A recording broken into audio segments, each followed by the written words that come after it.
My name is Awet Beraki, and I'm 24 years old.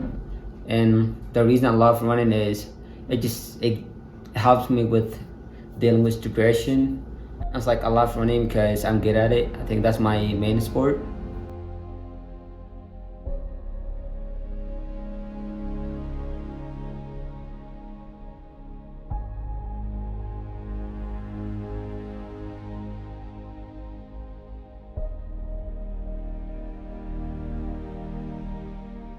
His story is unique.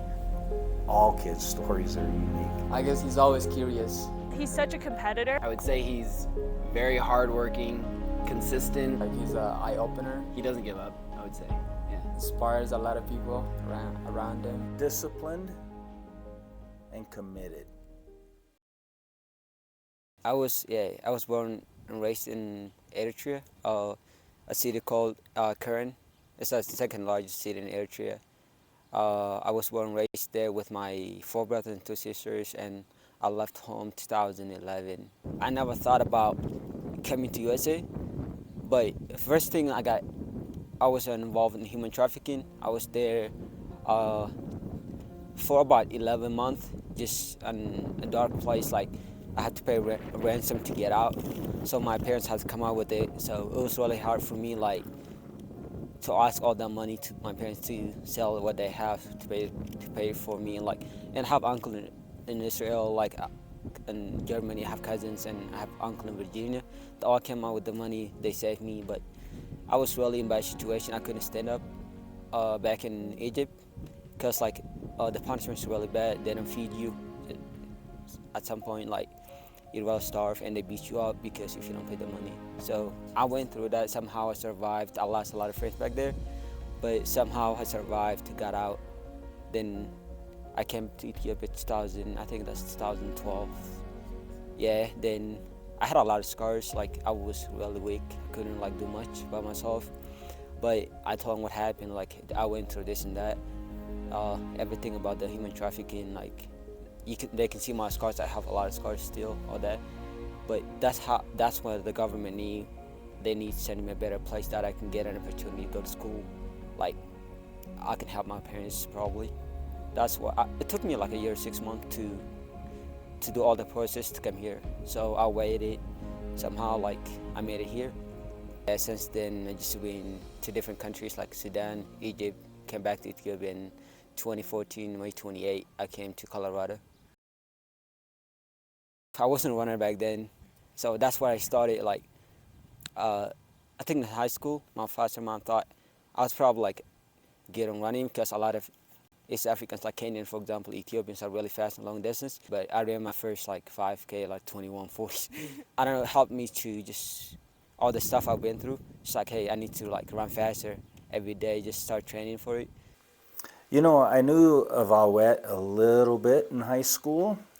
His high school coach ran for me for a little bit, and I kind of knew of him. I never thought I was good enough to come to Adams State.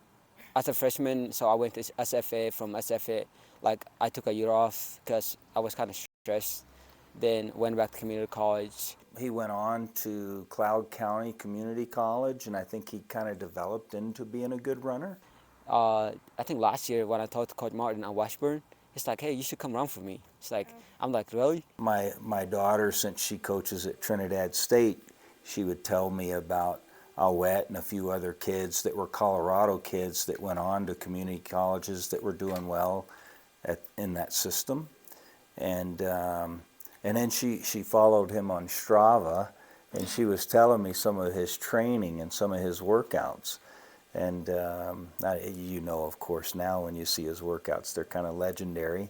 And so when I looked at a couple of his workouts, I felt okay, there's a lot of untapped probably potential there. He's training really hard. He's doing a lot of volume and a lot of aerobic stuff, but he probably hasn't done a lot of interval training. I felt I could make him a lot faster.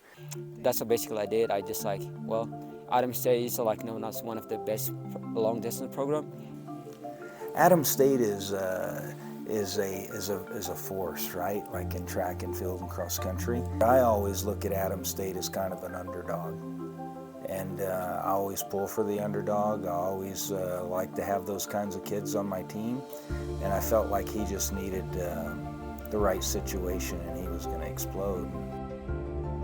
I heard a lot of good story about him because my high school coach went here. It's like, hey, you should go to Adams State if you want to become a marathoner. So that's why I didn't even like doubt myself, like going to different school. I'm okay. I already committed. I'm coming to Adams State. 13:35. What? If I stay with my good school record, I mean, no. Bro. We went to Boston, took Awet and a few other athletes to have one more opportunity to qualify for the national meet. It was really their last chance. I thought I was going to run in conference in 3K and 5K. I didn't plan on going down to Boston trying to run a big PR and a school record.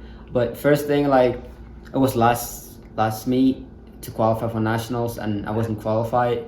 And I was kind of nervous going to the race because I didn't believe that I was able to run 13:36. Kind of rough going to the race because the delays, our flight is canceled multiple times. Then from New York we had to drive all the way to Boston. The next day we had to compete. Awet, I think, was just such a leader among the group and was just so calm, and he's experienced a lot of personal adversities. Going to the race, I was going to stay positive. I know that I was capable of running it.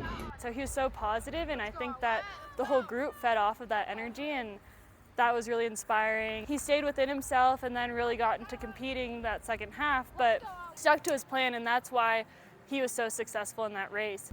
I just started the race. I felt good until I finished. Then when I crossed the line, I saw like 13:36.22. Then I got school record. I was able to qualify for nationals, and it was like one of the best races of my life. So. It was just so fun to watch him do that, especially after the adversities the group faced. And I think that not only did he do well, but each member within the group. And so as they watched each other perform well, they just got more and more excited for each other. And so it was such a team effort, I think. It just went so fast, and I was really proud of myself, and like I was really grateful that coach got me in that race, you know.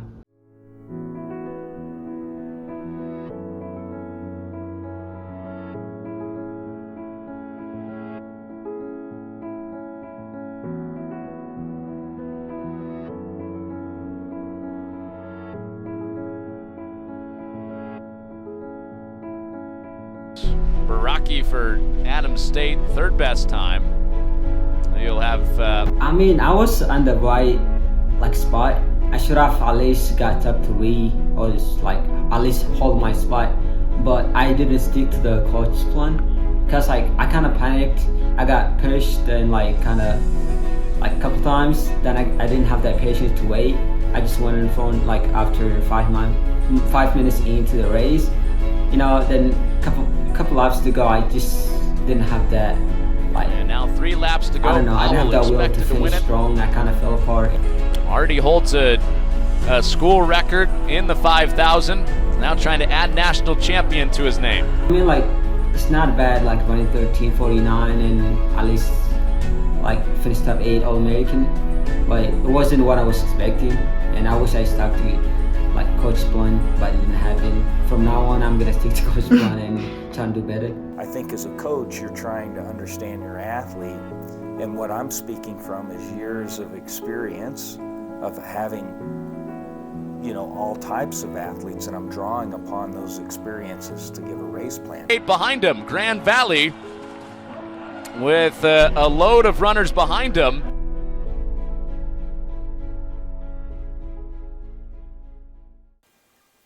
I was a little surprised because that was not his race plan, and we had a good talk about that after the race. I think sometimes when he's not young, but he's young to me. Like when I say that, he's only been here a couple months. And I think that a lot of times it sometimes takes more than a semester or a year to sometimes build a bond with your coach. Whatever I say I believe you can do, you have to also believe it, because If not, when it gets painful, you'll think, oh, that old man's crazy and I'm not ready for that. Or if you do believe it, you're going to dig in, and when it hurts, you're still going to do what you're supposed to do and hit a time. Now that the runners that he's running against are not just some of the best in Division II, but some of the best collegiately of all divisions, you have to be a little smarter tactically, and it's a different way. Awet's a competitor. He wants to win. He races to win, which is something that's amazing, and we look for that in our athletes. But he got a little too eager, and the plan kind of unfolded, and it didn't go the way he wanted to in that race. He definitely was disappointed, and you know, we had to pick ourselves up from that. And so I think because his experience was he could do that in junior college, that he thought, oh, I'm going to go out there and I know I'm fit, I'm just going to, and so I don't think that was the smartest tactic for him. You know, Awet's resilient, and I wasn't worried that, like, I knew he still had better races ahead. He had like a bad race, but he's the person that, like, you know, shit happens, you just got to move forward. I definitely believe that he's garnering a lot more confidence since then. I don't know, I mean, a lot of you probably not believe what my goals are, but for myself, I know comparing to my workout stuff, I never felt that good. My body can handle, I'm running 100 miles a week, so yeah. I'm excited to double. Hopefully, just first I need to secure the spot, make sure qualify for the 10K and 5K. Then I don't really worry about finishing top, both of them, at least top 3, 4 outdoor. I mean, I've been training for days, and coach knows that I'm capable of doing it, and I believe that myself too. Compared to the workouts I've been doing, I mean, it's possible, but it's not promised. But going to California this week, my goal is to qualify for nationals, at least run I don't know, coach said I can do it, but I know that I'm capable of. I just need to go up there, just run my race. I know I'm able to run. We go out to California. Awet's in a great field, really competitive field. They're running right where he needs to be to, you know, go to nationals for outdoors. That was the whole point of the trip, was to, you know, get some qualifying marks to the outdoor national meet. And he just stuck to his plan. There were times, and I could see it in his face, because it's so fun to coach athletes, and you know that, you know what they're thinking. Like coach said, don't take the lead from the beginning. So I felt good the whole time. I don't know, it just felt good. It's easier than tempo. Usually we do 8-mile tempos, but I felt really good. I could tell he was so eager, and he wanted to lead, and he wanted to, you know, really control the race and take charge. And I was like, you're in a good spot. You know, stick to your plan. You know, we've worked on this. And I could see that he was you know, he really wanted to stick to his plan after learning from his past experiences. And that's what's so great about him, and something that we try to teach all of our athletes is, let's learn from each race, whether it's good or bad. And he did that, and so then he executed his plan, and he fought to the end. 4 laps to go. I was trying to take the lead, but I started cramping. It's kind of hard to take the lead from there. I was just trying to stick to it. 800 to go? I think that's where I kind of fell off a little bit. But yeah, he came out of that 10 seconds off our school record, ranked first in Division II right now. I could tell, you know, he's hungry for more. He didn't win that race, and like I said, he races to win.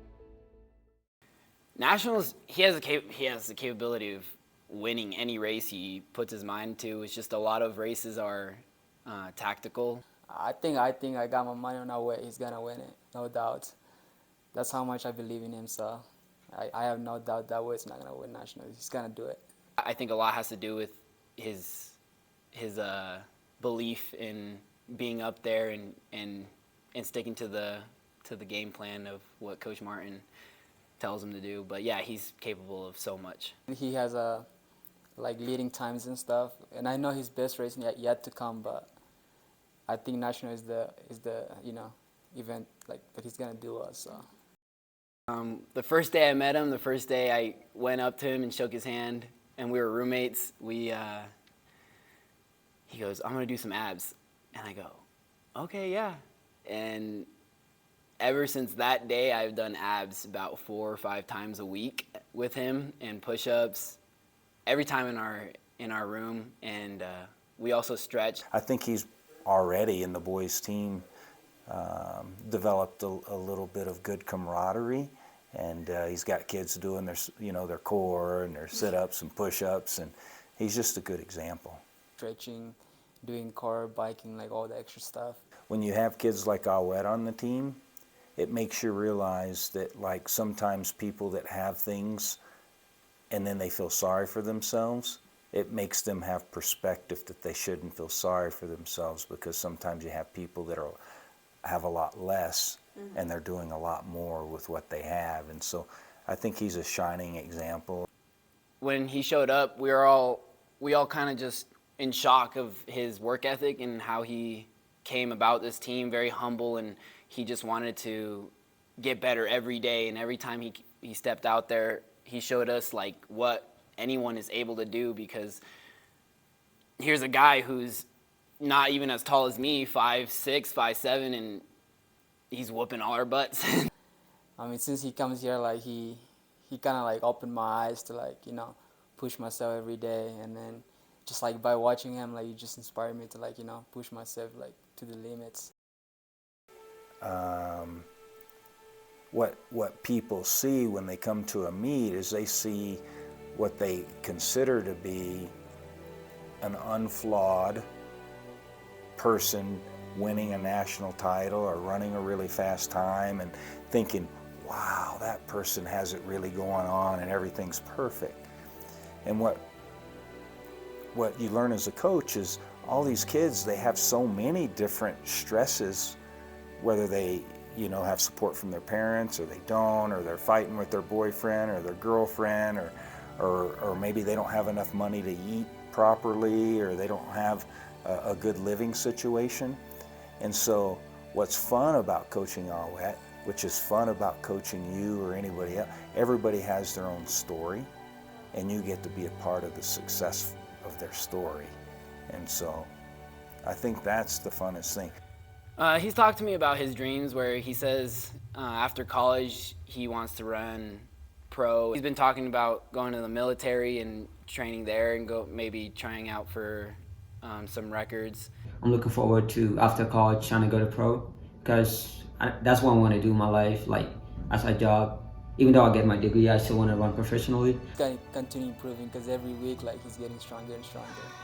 And like, I mean, like I said, I train with him every day, so I can see that. And like, he's just getting more powerful and powerful every day. So I see him training with the big dogs. Those YouTube videos that I always see him watching when I come in. He's watching people doing workouts like Elliot Kipchoge and Josh Cheptegei. Like, he's watching those guys, and I'm like, bro, that's you right there. I would say I can see him running for the Olympics, like for USA, you know, and maybe like, not maybe, but he can do maybe podium, top 3. Maybe he can win it. That's the goal right now. That's the dream. Hopefully someday it's possible. Why not? But that's what I'm going for.